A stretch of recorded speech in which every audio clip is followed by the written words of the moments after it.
የስድስተኛ ክፍል የ2016 ዓመተ ምህረት የሂሳብ ትምህርት የሚኒስትሪ ፈተና ፓርት 2 ዛሬ ይዤላችሁ መጥቻለሁ። እስከ መጨረሻው ድረስ ተከታተሉኝ። እንደባለፈው ቪዲዮ ጥያቄ ካላችሁ ሐሳብ ካላችሁ ኮሜንት ማድረግ እንዳይረሱ። ባካችሁን ተጨማሪ ቪዲዮዎች እንድሰራላችሁ ይሄንን የዩቲዩብ ቻናል ሰብስክራይብ ማድረግ እንዳይረሳ። ለሚጠቅማቸው ሰዎች ደግሞ ሼር አድርጉላቸው። ቪዲዮ ከተመቻችሁ ላይክ አድርጉ። በደንብ ግልጽ ያልመላችሁ ነገርም ካለ ኮሜንት ላይ ጻፉልኝ። በደንብ አብራርቼ ሌላ ቪዲዮ ሰራላችኋለሁ። አሁን ዝግጁ ከሆናችሁ ቀጥታ ወደ ቪዲዮ እንግባ። ጥያቄ ቁጥር 17 ከሚከተሉት ቁጥሮች ውስጥ ያለ እኩልነት አረፍተ ነገር 18 ሲደመር ቀ ያንሳል 35 እውነት የሚያደርገው የቀ ዋጋ የቱ ነው? ሀ 17 ለ 18 ሐመርሃ 16 መ 19። እዚህ ያለ እኩልነት አረፍተ ነገር ውስጥ መጀመሪያ ላይ ቀ ብቻዋን ነው የምናስቀረው። ቀ ብቻዋን ስናስቀር 18ን ወደዛ እናሻግራታለን። ወደዛ ስትሻገር ሲቀነስ ትሆናለች። 35 ሲቀነስ 18 17 ይሆናል። ቀ ያንሳል ከ17። ስለዚህ የሚሆነው የቀ ዋጋ ከ17 የሚያንሱ ቁጥሮች ማለት ነው። ምሳሌ አሁን 16 ይሆናሉ እና 15 እና 14 ምናምን እያለ እስከ 0 ድረስ መሄድ ይችላል ማለት ነው። መስሪያ ክልላችን ሙሉ ቁጥር ከሆነ ከ16 እስከ 0 ያሉ ቁጥሮች ይሆናሉ ማለት ነው። ከምርጫችን ደግሞ ይሄን ቁጥር የሚሆነው ስናይ ሐመርሃ ላይ ያለው ይሆናል ማለት ነው። ስለዚህ መልሳችን ሐመርሃ 16። ጥያቄ ቁጥር 18 የያለ እኩልነት አረፍተ ነገር 8 ሲደመር ያንሳል ከ39 መስሪያ ክልል የሙሉ ቁጥር ስብስብ ቢሆን ከሚከተሉት ውስጥ የረ ዋጋ የቱ ነው? ሀ 0 1 2 3 እስከ 10 ለ 0 1 2 3 እስከ 8 ሐመርሃ 0 1 2 3 እስከ 11 መ 0 1 2 3 እስከ 18። ለዚህ ጥያቄ ደግሞ መፍትሄ ስንሰጥ አሁንም ረ ብቻዋን እናስቀራታለን። 8 ነው ወደዛ እናሳልፋለን። 19 ሲቀነስ 8 11 ይሆናል። ስለዚህ ረ ያንሳል ከ11። ውጤቱ የሚሆነው ከ11 የሚያንሱ ቁጥሮች አይደለ? መስሪያ ክልላችን ያው ሙሉ ቁጥር ስለሆነ ከ0 እስከ 10 ያሉትን ቁጥር እንወስዳለን። ያንሳል ስላለ 11ን አያካትታትም ማለት ነው። ስለዚህ ለዚህ መልስ የሚሆነው ያለው ሐሌታው ሀ ከ0 እስከ 10 ይሆናል ማለት ነው። ጥያቄ ቁጥር 19 የ35 ደብተሮች ዋጋ 2100 ብር ቢሆን አንድ ሰው በ1500 ብር ስንት ደብተሮችን ይገዛል? ሀ 30 ለ 20 ሐመርሃ 25 መ 15። 35 ደብተሮች እኩል ይሆናል 2001 ብር ከሆኑ የማይታወቁ ደብተሮች ደግሞ ስንት ብር ናቸው? 1500 ብር ናቸው። በ1500 ብር ስንት ደብተሮች ይገዛሉ ብሏል የጠየቀን ሰው። አይታወቁም ማለት ነው። ክሪስ ክሮስ እንሰራለን። ሀ ደብተሮች ሲባዛ 2100 እኩል ይሆናል 35 ደብተሮች ሲባዛ 1500 አይደለ? ስለዚህ ሀን እየፈለግን ነው። ሀ ብቻዋን ለማስቀረት ኦቨር 2100 ኦቨር 2100 እንላለን ማለት ነው። ዋናው ዓላማችን እኛውን ሀን መፈለግ ነው። ስለዚህ እዚህ ጋር 2000 በ2000 ይጠፋልናል። እዚህ ጋር 20 በ20 ይጠፋሉ። ሳናባዛ ማጣፋት እንችላለን። እዚህ ጋር ማባዛት ስለሆነ ችግር የለውም። ስለዚህ ሳናባዛ ሁሉን ነገር እናቃልላለን ማለት ነው። በ3 ስናቃልለው 21ን 7 ይሆናል። 15ን ደግሞ በ3 ስናቃልለው 5 ይሆናል።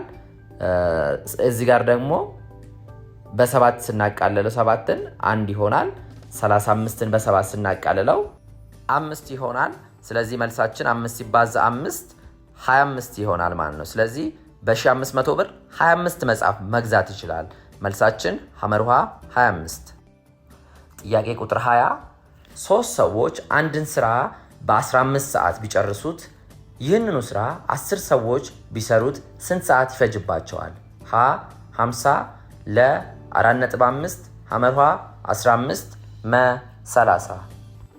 3 እኩል ይሆናል 15 ከሆነ 10 እኩል ይሆናል ስንት ነው? ይሄ ኢርቱ ወደረኛ ስለሆነ በክሪስ ክሮስ አንሰራውም። ብዙ ተማሪዎች ይሄንን ስራ በክሪስ ክሮስ ለመስራት ይሄዳሉ። በክሪስ ክሮስ ጭራሽ የማይሰራ ስራ ነው። መልሱ በክሪስ ክሮስ ሊመጣልን አይችልም። ኢርቱ ወደረኛ ሲሆን በክሪስ ክሮስ ከምንሰራ ይልቅ የሸና የቀ ዋጋን ፈልገን የምንሰራ በጣም ተመራጭ ይሆናል ማለት ነው። ስለዚህ ቀጥታ ቴብል እንሰራለታለን። ይሄንን አሁን ክሪስ ክሮስ ብትሰሩት አይሆንም። ኢርቱ ለክሪስ ክሮስ የማያዋጣ ነገር ነው። ስለዚህ ለሸ እስኪ አንድ ነገር እንስጥ። ለማን እንስጥ? ሰዎቹን እንስጥ። የሰዎቹን ብዛት ሸ እንለዋለን። የሰዓቱን ብዛት ደግሞ ቀ እንለዋለን ማለት ነው። ሰዎቹ 3 ሲሆኑ ስንት ሆነ? ሰዓቱ 15 ሆነ አይደለ? ሰዎቹ ደግሞ 10 ሲሆኑ ሰዓቱ ስንት ይሆናል አለ የተባለው።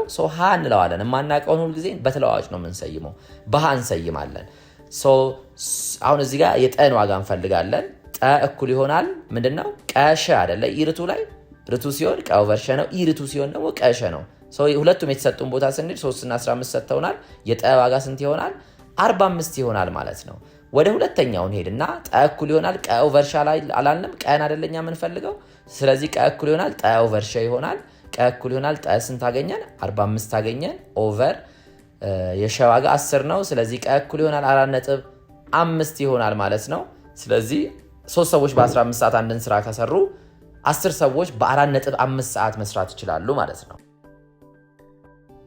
ጥያቄ ቁጥር 21 የ65 ዲግሪ ቀጣያማ አንግል የሆነው የቱ ነው? ሀ 65 ዲግሪ፣ ለ 15 ዲግሪ፣ ሐመርሃ 115 ዲግሪ፣ መ 25 ዲግሪ።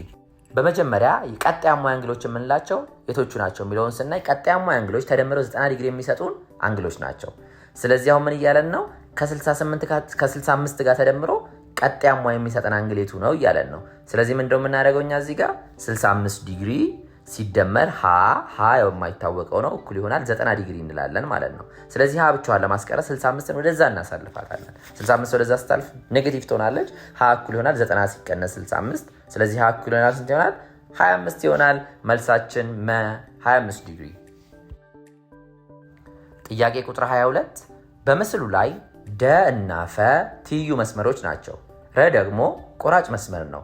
ከሚከተሉት ጥንድ አንግሎች ውስጥ እኩል ወይ ደግሞ ልክክ የሆኑት የቱ ነው? እዚህ ጋር ስንመለከት ሀ 3 እና 4፣ ለ 1 እና 6፣ ሐመርሃ 4 እና 5፣ መ 2 እና 8። አሁን አሌታዋን ስንመለከት 3 እና 4ን እስኪ እናያቸው። 3 እና 4 በምንም አይገናኙም አይደለም? አይሆኑም። ሁለተኛ ለላይ ስንመለከት 1 እና 6፣ 1 እና 6ን ስንታዩት ምንድነው? ምንም አይደለም አይደል? 1 እና 6 ምንም ግንኙነት የላቸውም። ሐመርሃ ላይ ስንሄድ 4 እና 5፣ 4 እና 5ን ስንመለከታቸው ልክ ናቸው። ለምን ብትሉኝ ፍርቅ ውጫዊ ናቸው ማለት ነው። 4 እና 5 በፍርቅ ውጫዊነት ስለሚገናኙ ልክ ወይ እኩል የሆኑ አንግሎች ናቸው። 2 እና 8 ስንሄድ 2 እና 8ን በምንም ተአምር አይገናኙም ማለት ነው። ስለዚህ ትክክለኛው መልስ የሆነው ፍርቅ ውጫዊ የሆኑ አንግሎች እኩል ናቸው ስለሚል 4 እና 5 ይሆናል። ጥያቄ ቁጥር 23 የጎነ 3 ሁለት ጎኖች ርዝመት 8 ሳንቲሜትር እና 5 ሳንቲሜትር ቢሆኑ ከሚከተሉት ውስጥ የሶስተኛ ጎን ርዝመት መሆን የማይችል የቱ ነው? ሀ 11 ሳንቲሜትር፣ ለ 12 ሳንቲሜትር፣ ሐመርሃ 10 ሳንቲሜትር፣ መ 13 ሳንቲሜትር። እንግዲህ እዚህ ጋር እንደምንመለከተው ምርጫችን ላይ ያሉ ትልቆቹ ርዝመቶች ስለሆኑ አንዱ ትልቁ ርዝመት ሁለቱ ትንንሾቹ ርዝመቶች ተደምረው ከዛ ማነስ አለበት ማለት ነው። ሁለቱ ትንንሾቹ ተደምረው ከትልቁ መብለጥ መቻል አለባቸው። ስለዚህ ሀ ያንሳል 8 ሲደመር 5 እንላለን ማለት ነው። ስለዚህ 5 ሲደመር 8 ስንት ይሆናል? 13 ይሆናል። ስለዚህ ሀ ያንሳል ከ13 ሳንቲሜትር። ስለዚህ ምርጫችን ውስጥ ከተሰጡን ውስጥ ከ13 ሳንቲሜትር የሚያንሰው የቱ ነው ካልን ሀ 11 ያንሳል፣ ልክ ነው። ለ12 ያንሳል፣ ሐመርሃ 10 ያንሳል፣ መ 13 አያንስም አይደለ? 13 ከ13 እኩል ስለሆነ ትክክለኛው መልሳችን መ 13 ሳንቲሜትር ይሆናል። ጥያቄ ቁጥር 24 አንድ ባለ 4 ጎን ምስል ውስጣዊ አንግሎቹ ማዕዘናዊ አንግሎች ከሆኑ እና ሁሉም የጎን ርዝመቶቹ እኩል ከሆኑ ምስሉ ምን ተብሎ ይጠራል? ሀ ሬክታንግል፣ ለ ካሬ፣ ሐመርሃ ጎን 4፣ መ ክብ። ስለዚህ ጎን 4 ሆኖ አራቱም ጎኖች እኩል የሆኑ አራቱም አንግሎች ደግሞ 90 ዲግሪ የሆኑ ወይ ደግሞ ማዕዘናዊ አንግል የሆኑ ምን ይባላል? ካሬ ይባላል። ጥያቄ ቁጥር 25 ከአንድ ክብ እምብርት እስከ ክቡ ድረስ ያለው ውስን ቀጥታ መስመር ምን ተብሎ ይጠራል? ሀ ኮርድ፣ ለ አርክ፣ ሐመርሃ ዲያሜትር፣ መ ሬዲየስ። እንግዲህ እዚህ ምስል ላይ እንደምንገኘው ያው ከእምብርት ጀምሮ እስከ ክቡ ጫፍ ድረስ ያለው ርዝመት ምን በመባል ይጠራል? በጣም ቀላል ነው አይደለ? መ ሬዲየስ። ጥያቄ ቁጥር 26 ቀጥሎ የቀረበው ጠጣር ምስል ምን ተብሎ ይጠራል? ሀ ፒራሚድ፣ ለ ፕሪዝም፣ ሐመርሃ ሲሊንደር፣ መ ኩብ። እንግዲህ እዚህ ጋር እንደምንመለከተው ሁለት ቤዞች ወይ ሁለት መሰረቶች አሉት አይደለ? ሁለቱ መሰረቶች ደግሞ ምንድነው? ተመሳሳይ የሆነ ሼፕ ወይ ደግሞ ተመሳሳይ ቅርጽ አላቸው ማለት ነው። ስለዚህ ለዚህ ማብራሪያ ትክክለኛ ምርጫ የሚሆነን ማን ነው? ለፕሪዝም ይሆናል።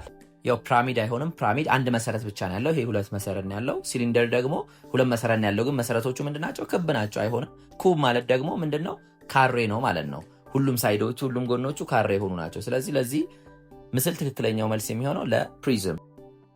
ጥያቄ ቁጥር 27 መረጃን በጽሁፍ ጥያቄዎች ስንሰበስብ ጥያቄዎቹ ሊያካትቷቸው የሚገቡ ነጥቦች ውስጥ ያልሆነው የቱ ነው ይላል። ሀ ግልጽ፣ ለ አጭር፣ ሐመርሃ አሻሚ፣ መ ቀላል። እንግዲህ መረጃን አንድ ስንሰበስብ ጥያቄዎቹ ሊያካትቷቸው ከሚችሉት ነገሮች ውስጥ የማይሆነው የቱ ነው? አሻሚ ያለ። ጥያቄዎቹ ግልጽ መሆን አለባቸው፣ አጭርም መሆን አለባቸው፣ ቀላልም መሆን አለባቸው። አሻሚ ግን መሆን መቻል የለባቸውም። ሰው በቀላሉ ሊረዳው የሚሆን መቻል አለባቸው። ስለዚህ መልሳችን ሐመርሃ አሻሚ። ጥያቄ ቁጥር 28 ቀጥለው የቀረበው ሰንጠረዥ 40 ተማሪዎች በአንድ የትምህርት አይነት ከ10 ያስመዘገቡት ውጤት በታሊ ማርክ የሚያሳይ ነው። ውጤት ተማሪዎች 3 ያመጡ ተማሪዎች 5 አሉ። 4 ያመጡ ተማሪዎች 3 ናቸው። 5 ያመጡ ተማሪዎች 7 ናቸው። 7 ያመጡ ተማሪዎች 12 ነው።